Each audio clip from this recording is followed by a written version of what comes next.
Heat stroke एक serious heat related illness है। इस इलनेस में होता क्या है कि आपका जिस्म जो है उसका टेम्परेचर रेगुलेशन सिस्टम ओवरलोड हो जाता है, और जब आपका टेम्परेचर रेगुलेशन सिस्टम ओवरलोड हो जाता है तो आपकी बॉडी का टेम्परेचर रेज हो जाता है, और इस हद तक रेज हो जाता है कि ये एक मेडिकल इमरजेंसी की सूरत में सामने आता है। So heat stroke is a medical emergency, और इसकी क्या क्या कॉजेज़ हो सकती हैं पहले हम उस पर बात कर लेते हैं। सबसे पहले तो जैसे कि आप सब जानते हैं कि जो लोग धूप में ज़्यादा काम करते हैं या धूप में ज़्यादा रहते हैं उनको यह मसला दरपेश आ सकता है। सो अगर आपकी कोई इस तरह की एक्टिविटी है जो, या आपकी जॉब का नेचर इस तरह का है कि आपको धूप में ज़्यादा जाना पड़ता है या धूप में ज़्यादा रहना पड़ता है, तो कोशिश करें कि आप अपने काम को ऐसे आवर्स ऑफ द डे पे शिफ्ट कर दें जब धूप की शिद्दत कम होती है।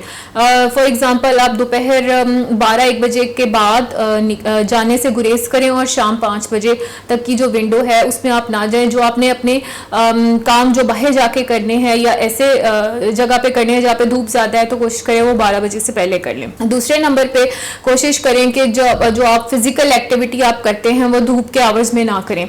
स्पेशली जो स्पोर्ट्स हैं आपकी, बहुत सारे लोग हैं वो अपने बच्चों को भी खेलने के लिए भेजते हैं, मुख्तलिफ तरह के क्लब्स हैं उसमें बच्चे और बड़े जाते हैं और स्पोर्ट्स करते हैं, तो कोशिश करें कि उसको cooler hours of the day पे ले जाएं। जैसे अब गर्मी का मौसम है तो आप इसको 5 बजे के बाद पे शिफ्ट कर दें, या अगर आप सुबह के टाइम इसको रखते हैं तो दिन में तकरीबन 12 बजे से पहले या प्रेफरेबली 11 बजे से पहले इसको रख लें। 7 से 11 के बीच में आप कर सकते हैं। तीसरे नंबर पे डिहाइड्रेशन जो है वो एक बहुत इंपॉर्टेंट फैक्टर है जो बॉडी को हीट स्ट्रोक की तरफ लेके जाता है। सो आपने बॉडी को डिहाइड्रेट नहीं होने देना, स्पेशली समर्स में।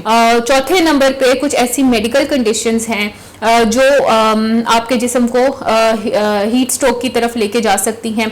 फॉर एग्जांपल डायबिटीज़ है, हार्ट डिजीज़ हैं, ओबेसिटी है, ये कुछ ऐसी हैं जो इंक्रीज करती हैं risk of heat stroke, chances of heat stroke को बढ़ा देती हैं। 5वें नंबर पे कुछ ऐसी मेडिसिन हैं जो डायूरेटिक्स जिनको कहा जाता है या बीटा ब्लॉकर कहा जाता है, ये भी कुछ ऐसी अद्वियात हैं जो रिस्क ऑफ हीट स्ट्रोक को बढ़ा देती हैं। जो लास्ट 2 पॉइंट्स मैंने आपको बताए इसका रिस्क बढ़ाते हैं, बाकी जो मैंने आपको इसके बताए हैं कॉजेज वो मेन कॉजेज हैं।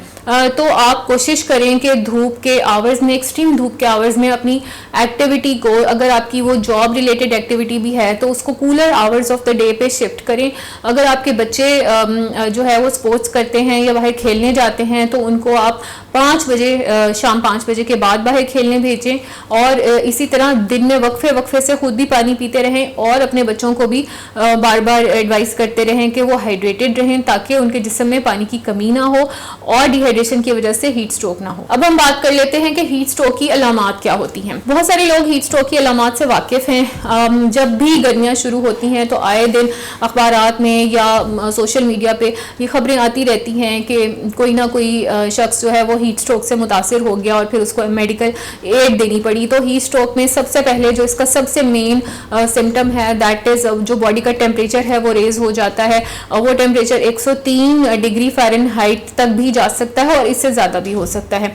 दूसरे नंबर पे ऐसा शख्स जो हीट स्ट्रोक का शिकार होगा उसकी मेंटल स्टेट नॉर्मल नहीं होगी, वो कंफ्यूज्ड होगा, उसका ऑल्टर्ड मेंटल स्टेटस होगा, नोजिया और वॉमिटिंग यानी मतली और उल्टी की शिकायत वो करेगा, मतली की शिकायत करेगा, उल्टी आ सकती है उसको। चौथे नंबर पे सवेयर हेडेक या सर में दर्द जो है ये भी हीट स्ट्रोक की अलामत है। अक्सर गर्मियों में जब बच्चे स्कूल से आते हैं तो वो एक कंप्लेंट करते हैं कि जी हमें उल्टी आ रही है या हम मतली का शिकार हैं या हमारे सर में दर्द हो रहा है। तो आमतौर पे डिहाइड्रेशन की ये एक अलामत होती है जिसकी वजह से हीट स्ट्रोक का रिस्क बढ़ जाता है। चौथे नंबर पे ड्राई और फ्लश स्किन होती है ऐसे तमाम पेशेंट्स की जो हीट स्ट्रोक का शिकार होते हैं, क्योंकि उनकी स्किन बहुत ज़्यादा गर्म होती है और गर्मी की वजह से वो ड्राई हो जाती है। 5वें नंबर पे ऐसे तमाम लोग जो हीट स्ट्रोक का शिकार होते हैं उनकी हार्ट बीट जो है वो बहुत तेज हो जाती है और ये एक साइन हो सकता है हीट स्ट्रोक का। अगर हम हीट स्ट्रोक की ट्रीटमेंट की बात करें तो कोशिश करें कि अगर आपके आसपास कोई ऐसा शख्स है जो हीट स्ट्रोक से मुतासिर हुआ है तो उसको फ़ौरन जो है मेडिकल इमरजेंसी में लेके जाएं और फ़ौरन उसका ट्रीटमेंट किसी अस्पताल में कराएं या किसी मोहल्लत से कराएं। लेकिन आप इसको ये भी कर सकते हैं कि मुतासरा शख्स को ठंडी ज़मीन पे अगर दिन में कहीं काम करते हुए गिर गया है, धूप में है, तो उसको ठंडी जगह पे मुंतकिल कर दें। दूसरी नंबर पे अगर वो होश में है और पानी पी सकता है तो उसको ज़्यादा से ज़्यादा फ्लूइड्स दें। अगर वो बेहोश है और आप उसको किसी मेडिकल इमरजेंसी में लेके गए हैं तो ऑब्वियसली वहाँ पे उसको IV फ्लूइड्स के ज़रिए जिस्म में पानी दिया जाएगा। तीसरी बात यह है कि अगर ये हीट स्ट्रोक से मुतासरा शख्स जो है अभी होश में है और बहुत ज़्यादा मुतासिर नहीं हुआ हीट स्ट्रोक से, तो उसको आप ये एडवाइस करें कि वो आराम करे, कूलर एरिया पे शिफ्ट कर जाए। अगर उसके काम करने की, जैसे बहुत से सारे मजदूर हैं वो धूप में काम कर रहे होते हैं और वो बेहोश होकर गिर जाते हैं, या वो कहते हैं जी हमें सर में दर्द है, नौजिया है, मतली की शिकायत है, तो उन्हें कहें कि आप छाँव में जाके बैठ जाएं और ज़्यादा से ज़्यादा पानी पिएं। और उनको ये आप बताएं कि जिस्म को भी आपने ठंडा रखना है और आपने पानी भी ज़्यादा से ज़्यादा पीना है। ये कुछ है मैनेजमेंट इसकी जो हीट स्ट्रोक की जा सकती हैं। लेकिन अगर मैंने जैसे वीडियो के शुरू में बताया कि इट्स अ मेडिकल इमरजेंसी, अगर आपको कोई अलार्मिंग सूरत हाल नज़र आती है तो सेल्फ मेडिकेशन या सेल्फ ट्रीटमेंट करने की बजाय, मेडिकेशन की बजाय इसमें तो मैनेजमेंट ज़्यादा है कि उसमें पानी देना है और फ्लूइड्स देने हैं, तो फ़ौरन उसको इमरजेंसी में लेके जाएं।